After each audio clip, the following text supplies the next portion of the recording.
C'est le plus gros investissement jamais adopté aux États-Unis dans la lutte contre le changement climatique. L'enveloppe comprend 370 milliards de dollars pour réduire les émissions de gaz à effet de serre de 40% d'ici à 2030.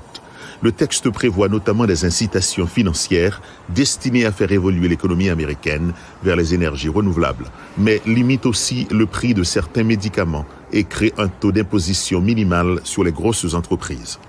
Je suis sur le point de promulguer la Inflation Reduction Act, l'une des lois les plus importantes de notre histoire. Permettez-moi de le lire d'emblée. Avec cette loi, le peuple américain a gagné et les intérêts particuliers ont perdu.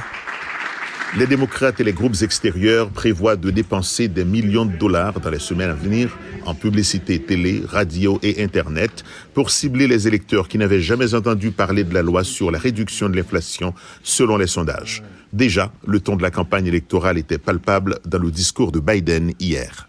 Ce jour est une preuve supplémentaire que l'âme de l'Amérique est vibrante, que l'avenir de l'Amérique est brillant et que la promesse de l'Amérique est réelle et ne fait que commencer. Pour financer ces investissements, la réforme prévoit l'adoption d'un taux d'imposition minimal de 15% pour toutes les sociétés dont les profits dépassent le milliard de dollars. Le Parti républicain a qualifié d'arnaque des crédits d'impôt allant jusqu'à 7 500 $ pour l'achat d'une voiture électrique, mais le groupe de défense de l'environnement Sierra Club a salué cette mesure où la tendance s'est inversée contre le secteur des industries fossiles en faveur d'un avenir plus sain. Tous les républicains du Congrès ont voté contre cette proposition de loi, mais un groupe de défense de l'environnement a lancé une campagne publicitaire de 2 200 000 $ pour remercier les démocrates qui l'ont soutenu.